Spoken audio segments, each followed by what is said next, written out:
Okay, we are the real Detroit Lions fans. If you are a real Detroit Lions fan, hit the subscribe button, hit the like button, leave a comment. If you're a Green Bay Packers fan, get lost. I don't want you here.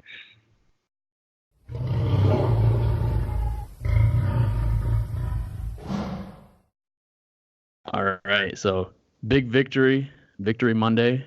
You know, it's a lot better to come out here after a victory and not after a tie or a loss. So Oh yeah, it's what? hype, man. Yeah, and you were at the game. How was it? How was the fan? So How was the 12th man? honestly, I've been to like 10 Lions games, and this was by far the loudest game I've ever attended. And I've attended the Thanksgiving games, which are just hype. What's better than food, family, and football, right? But the 12th man was phenomenal this game. I mean, I was in a section that we had that third down signs, and our section was loud. Like, I couldn't even hear. And I kind of lost my voice because of how loud, like, I was screaming, everyone's screaming. I mean, the 12th man definitely played a factor into the game. So it was That's awesome to phenomenal. hear because honestly, that's surprising to me because on the podcast I listen to every week, the Detroit Lions podcast. If you haven't listened to that, check that out. It's really like the best Lions podcast out there. It's awesome. But somebody called in and they were just leaving the game. It was like the post game show, and they were saying that they definitely disagree with you, and they were saying that there were people in their seats when they should have been standing, and they were disappointed in 12th man. But it was probably just their section. Your section seems like it was hype.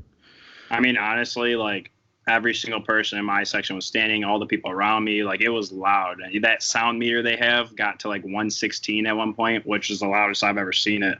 I mean, that's pretty loud out of all the games I've been to. Yeah. That is loud. That usually it sticks around like 109 or something like that. Exactly. Yeah. So that's why like I thought it was really loud. Yeah. All right. Well, okay. Well, let's start off this show just like we started off last one. I'm just going to go off a little bit of the stats from the game. Sounds so, good. Matt Stafford. So Matt Stafford, 22 of 30, 245 yards, 2 touchdowns, 2 interceptions. Very, very good game from Matthew Stafford. Besides a couple mistakes, but we'll get into that later. Kerryon Johnson, he rushed pretty well. 12 attempts, 41 yards, not bad. I mean, the average is not that great, but honestly, with our starting left tackle out, and we have guys rotating in, Joe Dahl, Kenya Wiggins rotating in at the guard spot. So we've had problems with our O-line. So honestly, it was a pretty good run game. Ty Johnson had 5 attempts for 30 yards, a 6-yard average, which is, we're expecting great things out of this guy. He's a really speed back, and he was doing a lot of good things in the offseason, so we're all hype about him. But the big performer today was Kenny Golladay, or not today, this week was Kenny Golladay. 10 targets, 8 receptions, 117 yards, 1 touchdown. What a beast, man! What a beast. Yeah. And we knew, honestly, like he's a rising star, and we knew that he was going to be a superstar coming into this season, even last season. Like, I love this guy. He makes the most like spectacular. Honestly, what's his Madden rating for spectacular catch? Because it should be, For real. Yeah.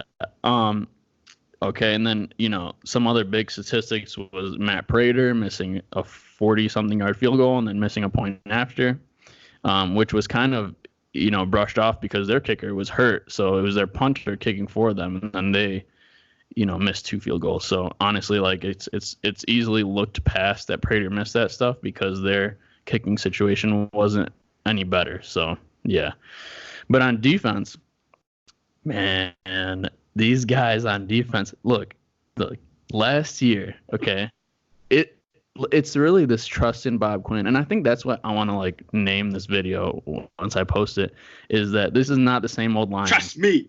This is like not Stafford the same last week. Trust me. Yeah, like I trust 100% in Bob Quinn, because a year ago in the 3rd round, they took a huge reach. Everybody was calling it a reach for Tracy Walker, and nobody knew, like that this guy was going to be as good as he is right now. And through 2 games so far, and, we knew that the advanced statistics came out from last season and from the limited, play time he had last season because Glover Quinn was still there. He honestly was fantastic, but through these 2 games as a start, Yeah, it was top 3 in the league as in impactful plays made for the amount of snaps he made. I mean, it was amazing. Yeah. Oh, are you talking about last season? Yeah, last season with the the amount of snaps he got, he was top 3 in the league in impactful plays. So, well, I can see it. I mean, look at this. So this dude, he's phenomenal so far. So this season, this game. Let's go with this game. He had 10 tackles, 8 solo tackles, 1 tackle for loss, and I don't think any pass defense this time. But he's a star, man. And then the same thing this year with Jelani Tavai in the second round. Everybody was like, "What are you doing? Getting this Hawaiian linebacker that nobody's heard of in the second round?" People were saying this is a 5th round pick, and it's clear that this guy is going to be a stud in the NFL. And I mean, he has 9 total tackles, 8 of them solo tackles. He had that big forced fumble on the goal line. That saved us, dude. That saved us. That saved the game. That's a clutch moment. And oh man, I can't say more about Jelani Tavai. I love this guy. And honestly, our linebackers in general, because Kennard picked it up after he forced that fumble. And Kennard with the 3 sacks last week. And honestly, and we're missing our starting middle linebacker, Jared Davis. When Jared Davis comes back and brings that speed and brings that confidence and brings that leadership, our linebacking core this might be the best linebacking group in the league, to be honest with you. It's great. I love our linebackers. Bold statement. I mean, is it at this point? Dude, they're killing it without their starting middle linebacker, the captain, and the play caller on the defense. And they're killing it right now. Yeah. All right. So now that we talked about the stats, let's just dive into the game. What did you see? Do you want to do the 3 positives, 3 negatives, or do you just want to go into what did you like and not like? I think we can just dive into the whole game as a whole, because at 3 it could limit it. Yeah. One of the big things that stood out to me was Tyrell Crosby. I mean, phenomenal job, dude. You stepped into the left tackle, the most important piece on the offensive line. Because Taylor Decker was hurt. Yeah. Yep. Taylor Decker was out. Paid dividends. Next man up was an understatement. The dude held his own against Joey Bosa. I mean, Joey Bosa is top 5 defensive end in the league. He only allowed 2 pressures the entire game. Not a single sack, not a single quarterback hit. Phenomenal job. So right away, that stood out to me. Our O-line as a whole didn't allow a single sack. I think Stafford felt a lot more comfortable than last week, which is interesting because you would think with your starting left tackle in the game, your quarterback would have a bigger pocket to play in. But, I mean, the backup stepped up, and he did a phenomenal job. Well, he had a very quick release with this game, and they were saying that was a lot of the offensive play calling and the offensive scheming in general. And I have a statistic right here.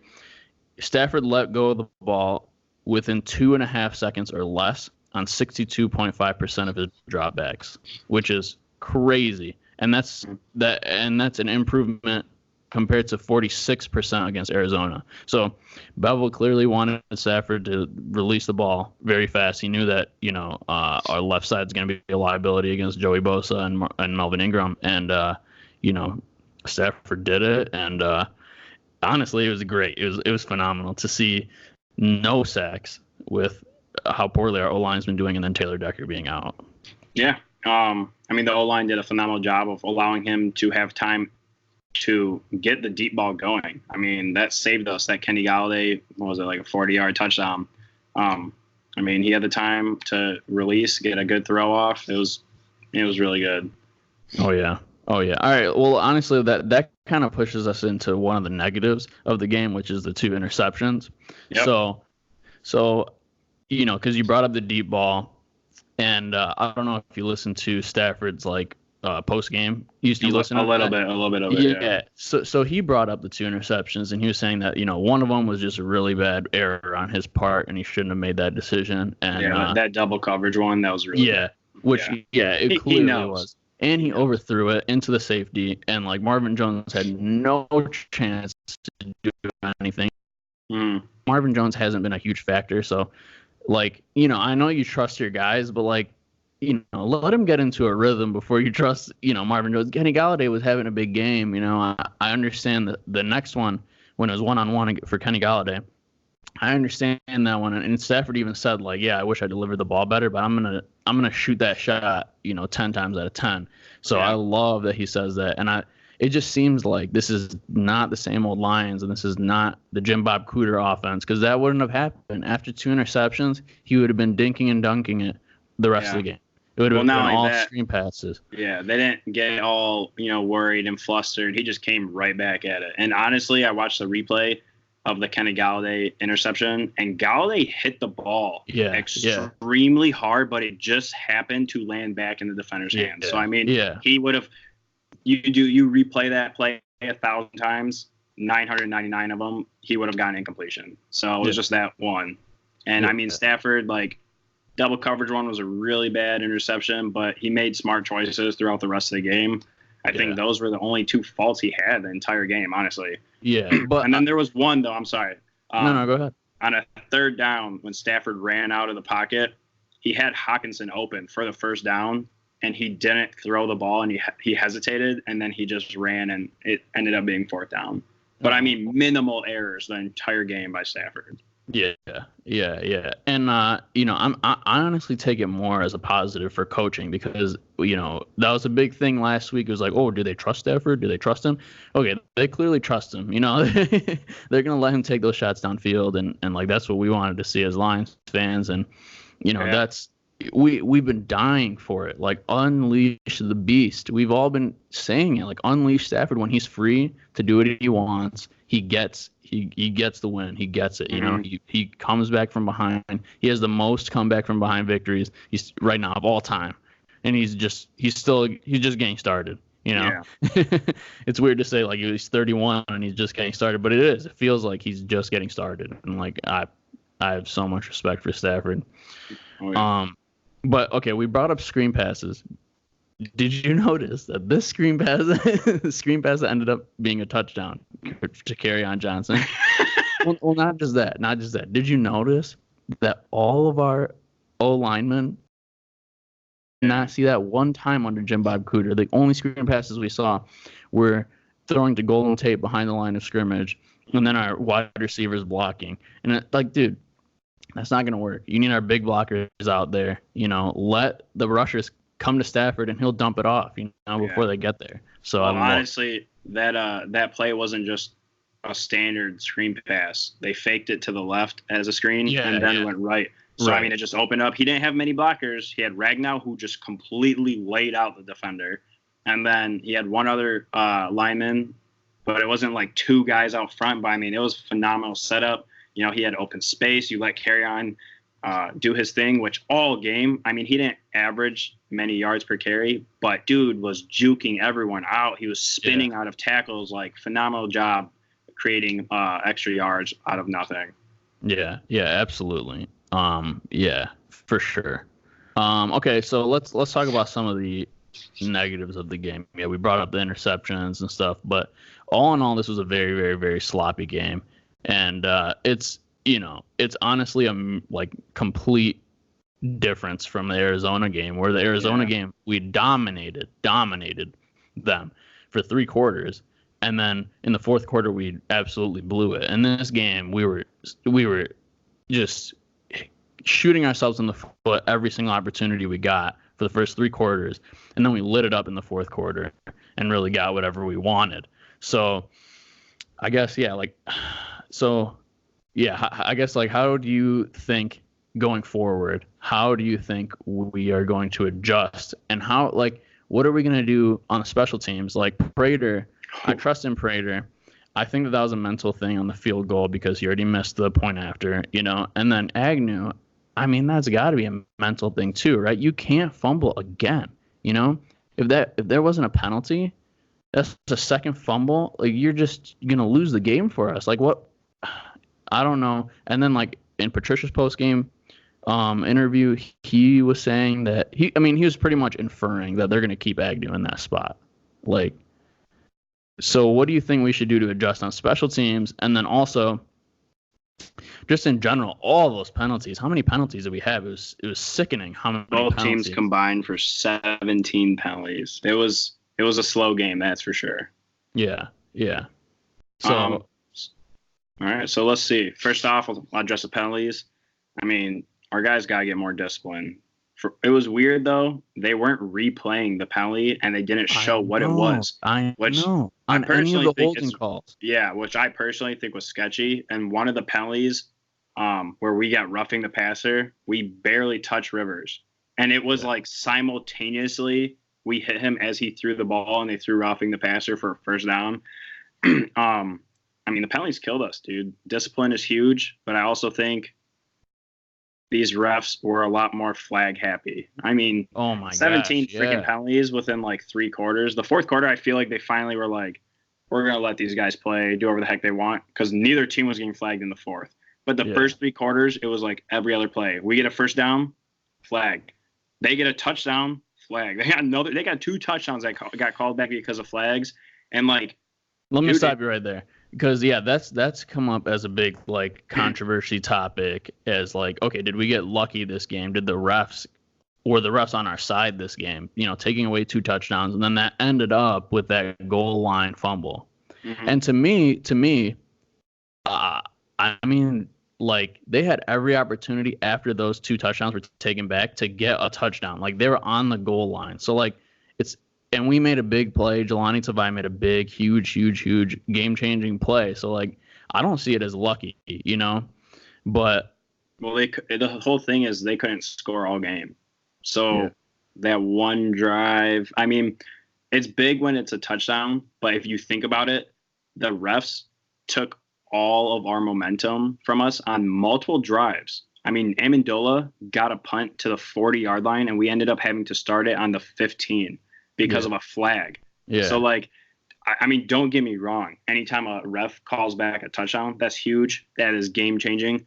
But, like, they wouldn't even let us start our drives. So, like, it went both ways. That was significant with the touchdowns. But all of our penalties would not allow us to get our drives going or even start our drives. I mean, when you're getting pinned back all the way at your 15, your 10-yard line, it's really hard to drive down the field and score. And, like, the Chargers defense, they got a lot of playmakers. So, the refs definitely, like, it was crappy both ways. So I don't think, they didn't get a touchdown.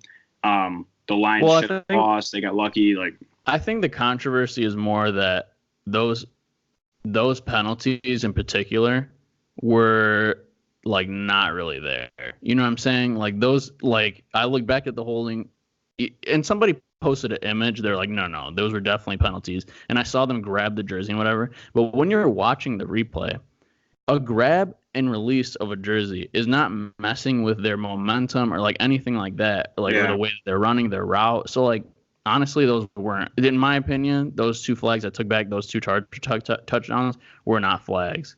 But I mean, like I said, they got to the goal line, they were going to get that touchdown anyway, and we made a big play. Like you're saying, it was on both sides. There was non-calls and there was missed calls on both sides. Yeah. And honestly, I'm surprised that neither team challenged. Like, wait, can you challenge holding calls too? I think it's just pass interference. Yeah. So even if they see like a holding on a PI, it doesn't matter because they're only able to review the PI. Mm-hmm. Okay. So, yeah. But I mean, honestly, like both teams got screwed at bad times, and like the refs were just crappy. Honestly, like it went both ways. We got screwed on multiple times. They got screwed. It just looks like it's worse against them because it was touchdowns. Yeah. So. All right. Well, yeah. I mean, but okay. Well, all in all, honestly, it was a good game. Really, it was a nail biter till the end. It's never a Lions game unless it's a nail biter till the end. And I really believe that this is not the same old Lions. And I think that we won like a team should win. And like okay. The last play I want to talk about because it was so important to me, and this is the main reason why I think we're not the same old Lions as before. Okay, 3rd down, we're running down the clock. Okay, same old Lions would run it. Okay, up the middle, play it safe. We'd get a 4th down and punt it seconds, a timeout or whatever it is, right? And then they would come down, drive down the field, and shoot a field goal, and we'd lose. No, that's not what we did. That's not what we did this time. We freaking he rolls out. There's a quick snap, and then a throw to Jesse James. Like, oh my gosh, that caught them off guard. It was surprising. It was amazing. Like, honestly, like at that play, I was like, wow, this team actually knows how to win and knows how to close out a game and wants to take those shots to close out the game. And then they also went for it on fourth down, which I thought was great and aggressive. You have to. In that situation, you have to. Yeah, but it's that play with Jesse James on the third down to close out the game. That's beautiful right there. I love that. And that's a great way to end this game after we messed up with the timeout against Arizona. So I thought that was fantastic. Yeah, coaching definitely did a lot better this game. And I mean, they altered everything. Last game, we didn't really throw deep, and we didn't really throw to our wideouts on the outside. A lot of it was inside. Hawkinson, Amendola, I mean, they combined for like 20 targets. This game, They only got like 4 targets. One catch. Yeah. Unbelievable. Combined. Yeah. So, like, dude, they're scheming. Like, the OC, Bevel, is definitely doing a phenomenal job of scheming for the team you're playing. I think they did an incredible job to come back after that heartbreaking tie and beat a very good team. Yeah. So, yeah. And you know what? Like, we started off last week ugly by blowing it and getting a tie. This game was very ugly. We ended up with the win. I see a lot of people on Twitter and on whatever complaining. Obviously there's always going to be people complaining. That's fine, especially with the Lions fan base where half of them just want us to fail so they could just say it's the same old Lions, and they just want to, crap on Stafford and all that. But honestly, going into week 3, undefeated, it's a great feeling. It's really good. Yeah, I mean, go Lions. Let's stop right there. We're at 22 minutes. I think it's a good place to stop. Again, we're the real Detroit Lions fans. Win or loss, we're going to be here every single week for the season, maybe into the off season. Well, who knows? I love the Lions. We are going to be your personal therapy session if we lose, and we're going to be your personal victory parade when we win. So, join us, subscribe, like the video, and comment.